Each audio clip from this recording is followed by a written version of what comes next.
নমস্কাৰ বন্ধু বান্ধৱীসকল দা ফিৰোজ আলম ইউটিউব চেনেললৈ স্বাগতম জনাইছোঁ। আজি কেইবাটাও খবৰ গোটোৱা হৈছে। এনেকুৱা খবৰবোৰ নিতৌ পাই থাকিব হ'লে আমাৰ চেনেলটো সাবস্ক্ৰাইব কৰিবলৈ একেবাৰে নাপাহৰিব। আজি প্ৰথম খবৰটো হ'ল ছাত্ৰ ছাত্ৰীৰ বাবে এক সুখবৰ।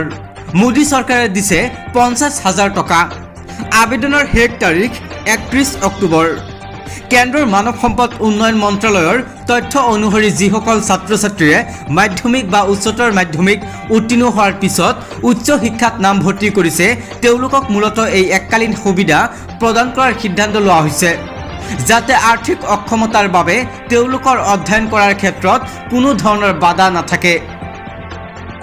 কংগ্ৰেছ ত্যাগ কৰিলে সাধাৰণ সম্পাদক কামৰুল ইছলাম চৌধুৰীয়ে। সোনিয়া গান্ধীলৈ লিখা পত্ৰত নেতৃত্বক লৈ গুৰুতৰ অভিযোগ। ৰাষ্ট্ৰপতি নিৰ্বাচনত ক্ৰছ ভোটদান কৰা দলৰ বিধায়ক কেইগৰাকীৰ বিৰুদ্ধে কোনো ব্যৱস্থা গ্ৰহণ কৰা হোৱা নাছিল।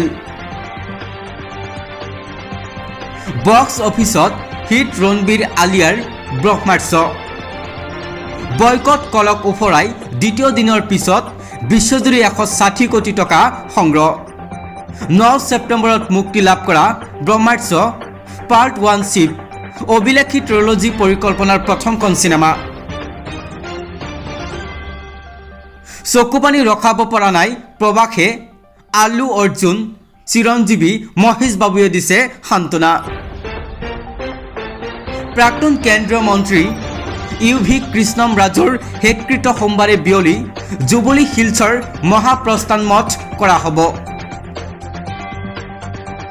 মুছলমান ছোৱালীয়ে সনাতন ধৰ্ম গ্ৰহণ কৰি হিন্দু যুৱকৰে বহিল বিবাহ মণ্ডপত। সামাজিক মাধ্যমত চৰ্চা এখন বিশেষ বিয়া। প্ৰেমৰ বাবে নিজৰ ধৰ্ম ত্যাগ কৰা ইক্ৰাৰ পৰা ইহিকা হৈ বিবাহপাশত আবদ্ধ হোৱা দম্পতি এতিয়া ছ'চিয়েল মিডিয়াত চৰ্চাত আছে।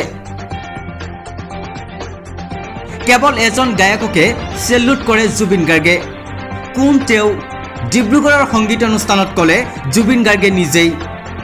ডিব্ৰুগড়ৰ বিশ্ববিদ্যালয়ৰ ছাত্ৰ নিবাস পদ্মনাথ গোহাঁই বৰুৱা ছাত্ৰবাসৰ সোণালী জয়ন্তীৰ 3দিনীয়া কাৰ্যসূচী আছিল জুবিন গাৰ্গৰ গীতৰ শৰাই।